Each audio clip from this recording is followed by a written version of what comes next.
Okay, I've got my bitter coffee here and we're ready to go. So, I'm just going to start over on process capability indexes. So, process capability index. So, if you missed part of this, or just because it's been a couple of weeks, or you've misplaced your notes, or whatever, we're just going to start fresh, go with this, and we'll have some homework assignments about this. My ultimate goal is to give you guys, you are going to get some data and be asked to find the process capability index in Excel and send that back to me for homework.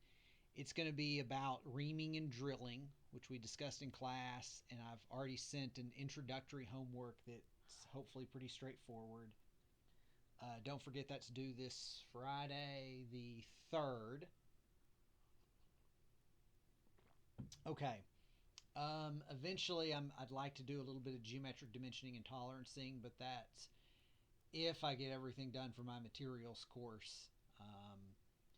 Honestly, it's on the FE, and I've got 17 students, so it takes priority, and so I don't think anybody's upset at that if we don't get any further. But we've done statistical process control, we've done terminology, and we're doing process capability. I mostly see, at least in a lot of the manufacturing environments, the statistical process control charts, the SPC charts, and this process capability index being used. So you guys have a good fundamental background in these fundamental quality control things, even if we stop here. Okay, so moving forward, what is this index? It is a ratio that indicates the ability of a process to meet specifications, parentheses, tolerances.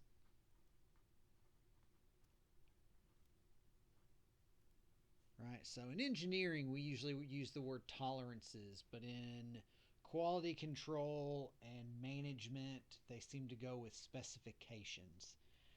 Um, and maybe that's because you could find a way to somehow relate this to a number of products that are the correct shade of blue or something like that. Maybe like with paint. And that would be a yes no answer that would be difficult to say you have a tolerance on, but you can say you have a specification on how dark is the blue, right? So, anyway, we're using the word specifications here. So it is not how accurate is our process. It is, can a process make this work? Can this process work for what we want it to? So this is usually CP, or C with a subscript P, and our formula is simply our tolerance range, maximum and minimum, divided by 6 sigma.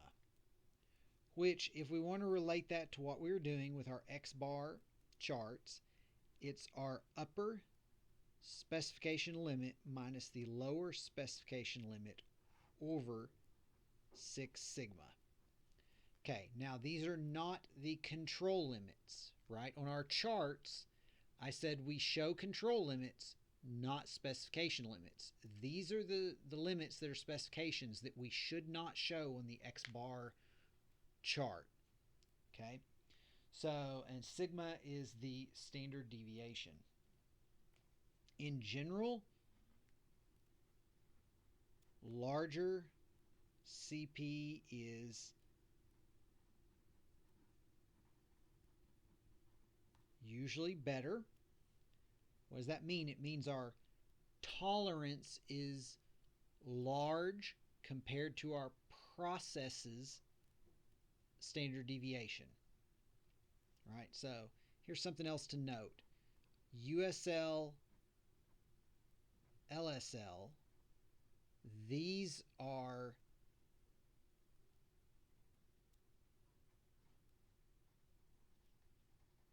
determined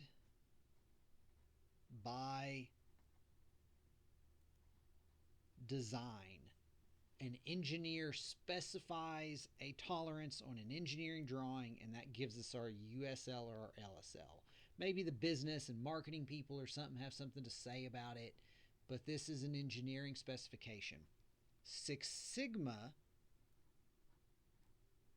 is a result of the process.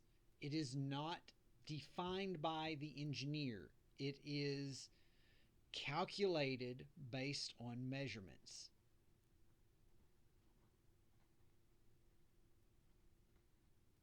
So we have our numerator is set by design, and we're taking its ratio to something that is set by the process. How does the process happen?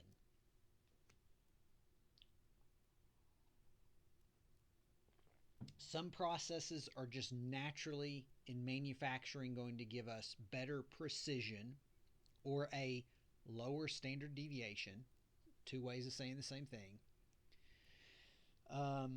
than some others. So, larger means relatively high tolerance compared to our standard deviation. So, in general, a process capability of greater than 1.33 is considered good. Now, that's a little bit that over time people have just set this as a number. This is not derived out of some deep dark magic that says this has to be the case. This is a starting point and a preference. One company may say 1.4, another one may say 1.25. Maybe some company that's churning out a really cheap product that they're fine with some of them being rejected is fine with a 1.0. Okay, we'll talk about what the significance of some of those numbers are later. So this is to, if we've got data for, let's say we need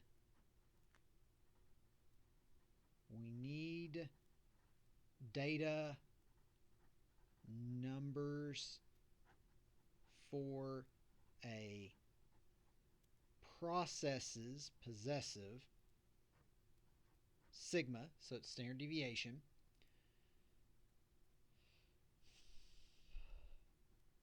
to calculate CP and decide if the process is acceptable.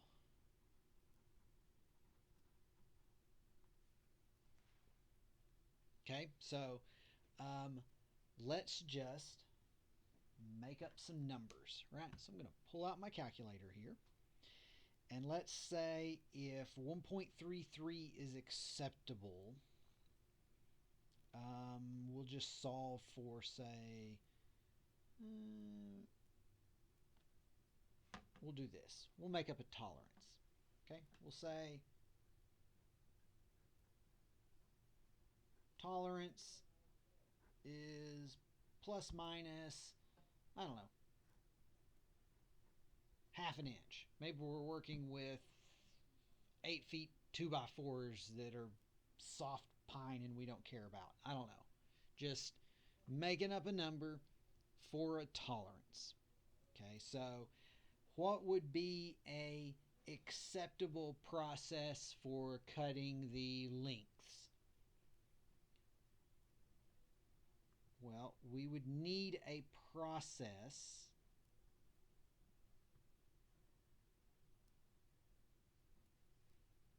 so here we go.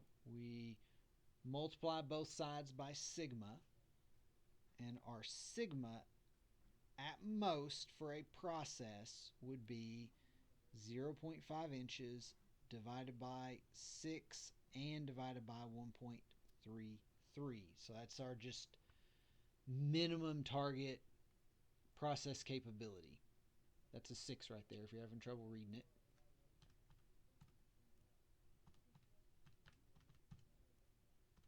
What do I get?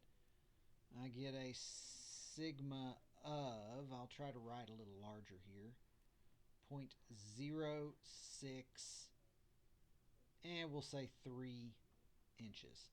And that would be our max.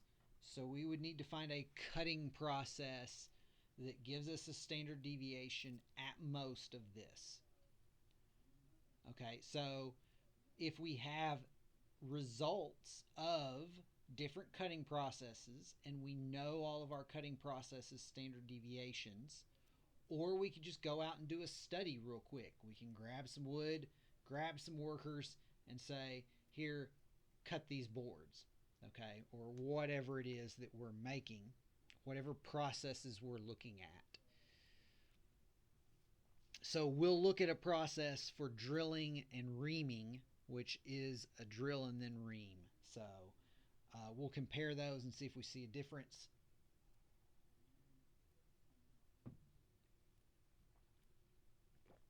Okay, so that's just kind of a guide, an idea of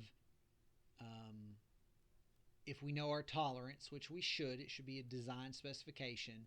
We can go and look for processes with standard deviations that are make that process either acceptable, or I should say capable, or not. So this would be a max standard deviation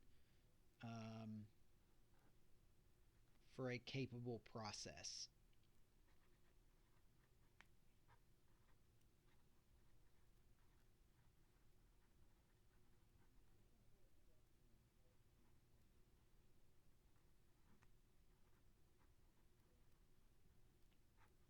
For a plus minus 0.5 inch tolerance, and I just realized I did that wrong. Right, guys? Did you notice? It's plus minus half an inch. So if I'm shooting for 8 feet, then I'm looking for 8 feet plus 0.5 inches and 8 feet minus 0.5 inches. Well, so there's my upper specification limit is 8 feet 5 inches. My lower is 8 feet, or excuse me, 7 feet 11 and a half inches, right? So then actually, once we take 8 feet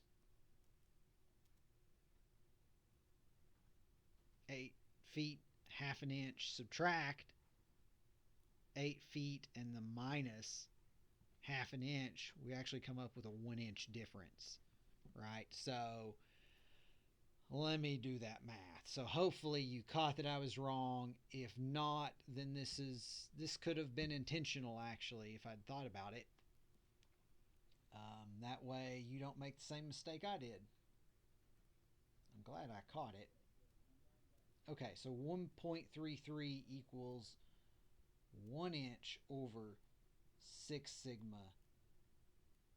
Therefore, our max sigma equals, let's do the math on that again.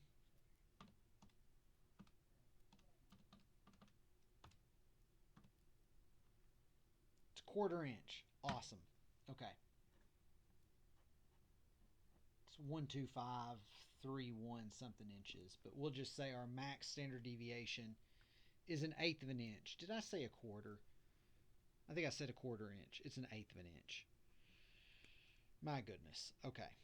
Anyway, that would be great. That would be easy to look for, I think, in a standard deviation data set. So that one is in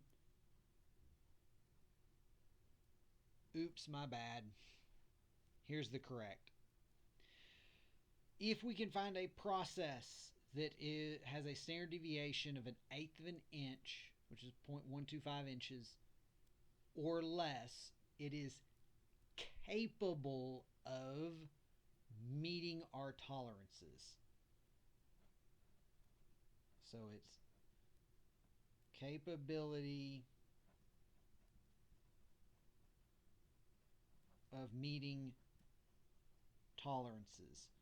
So this ratio should help you with process selection.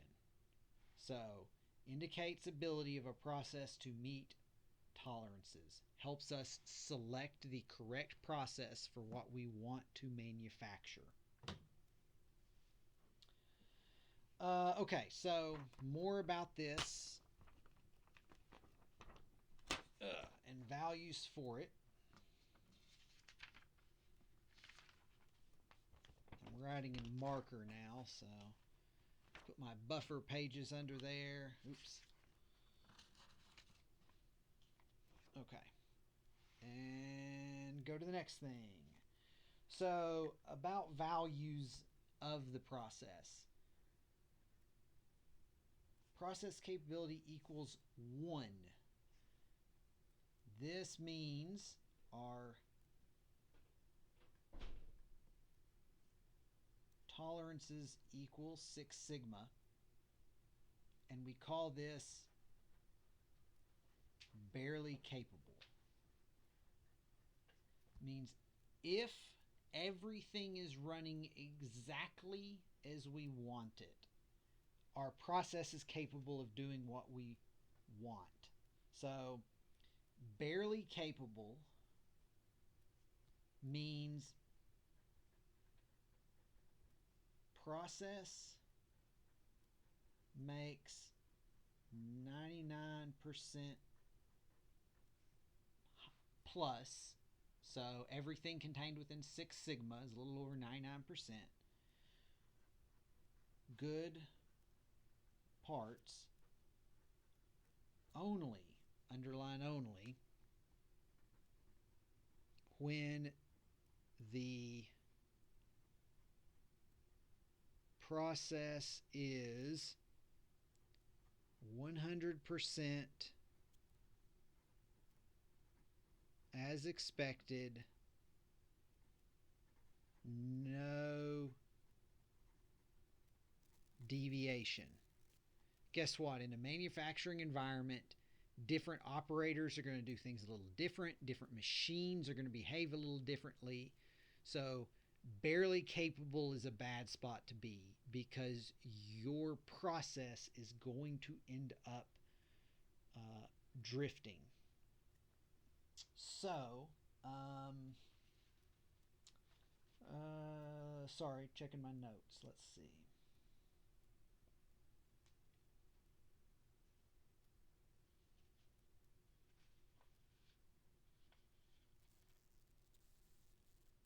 Okay.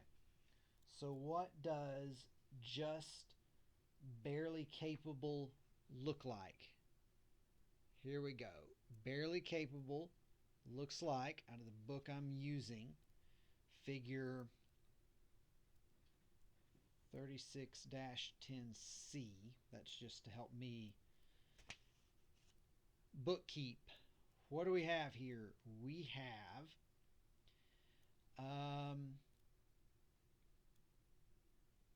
let's see, your 6 sigma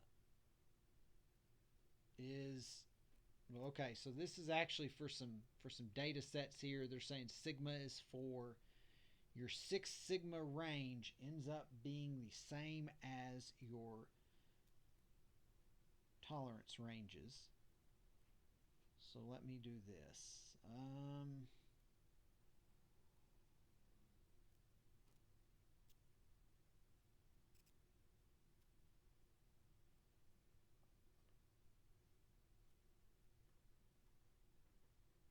USL, LSL, and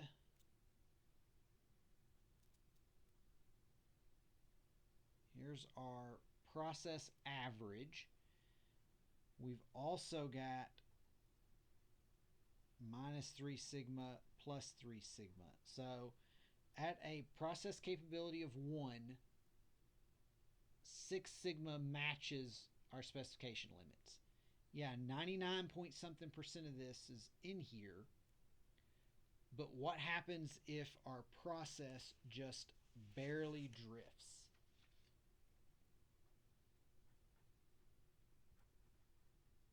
So what if anything, and I mean pretty much anything, happens to the process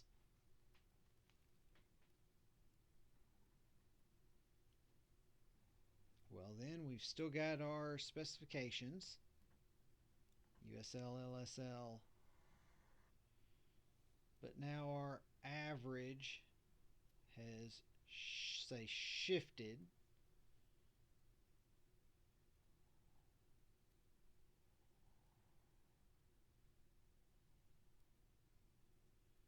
And now we've got a portion of our production shown by our histogram that are bad parts. Okay, so any shift moves us some of our production out of our specification limits. We don't like that. That's not acceptable. So let's look at another option. Let's look at CP equals 2. So note, we're greater than or equal to 1.33, right? We're greater than. Back here, it's considered good. What does that look like? Well, here comes our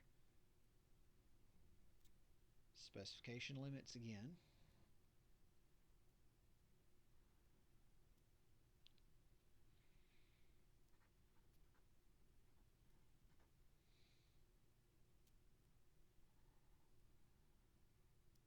Okay. That looks awful.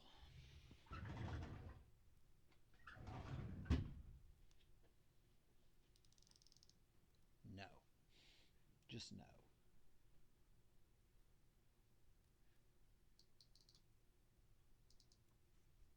There we go. Okay. We're great.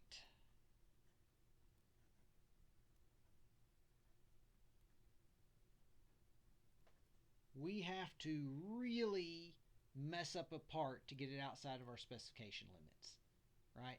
That's good. This is maybe what we would call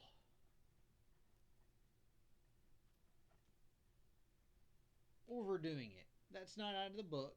That's just my way of saying it. Our process is maybe too capable, I think is the technical term they use. Capable. Okay, I don't know how technical that really is. Sorry, I started writing smaller again. I'm going to end up scanning these and putting them up. So if you guys miss something I'm saying, or something I'm saying doesn't look like what I'm writing, you guys will be able to get a scan of these notes also. So sorry, we're just kind of trying to do the best I can here. Okay, so if it's too capable, we may be using a process that is more costly than what we need it to be.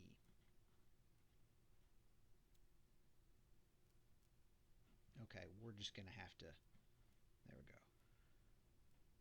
Process may be more costly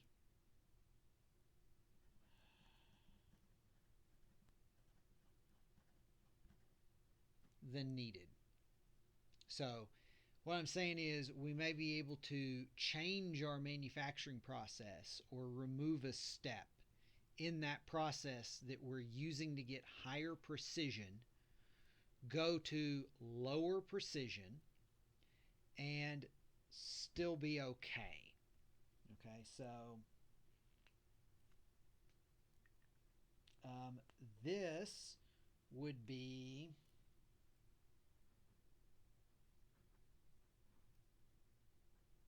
figure 3610A.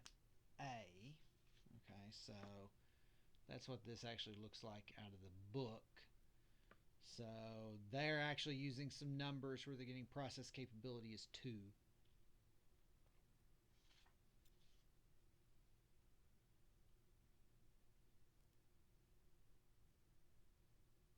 Which is also 36.9A. Ooh. Okay. Anyway.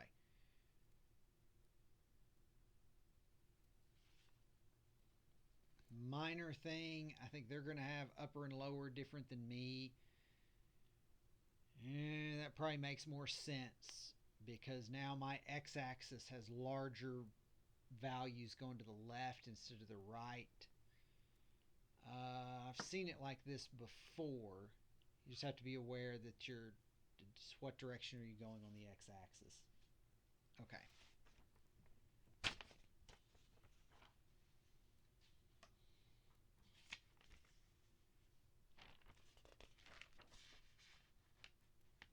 So, continuing onward, we're going to talk about CPK.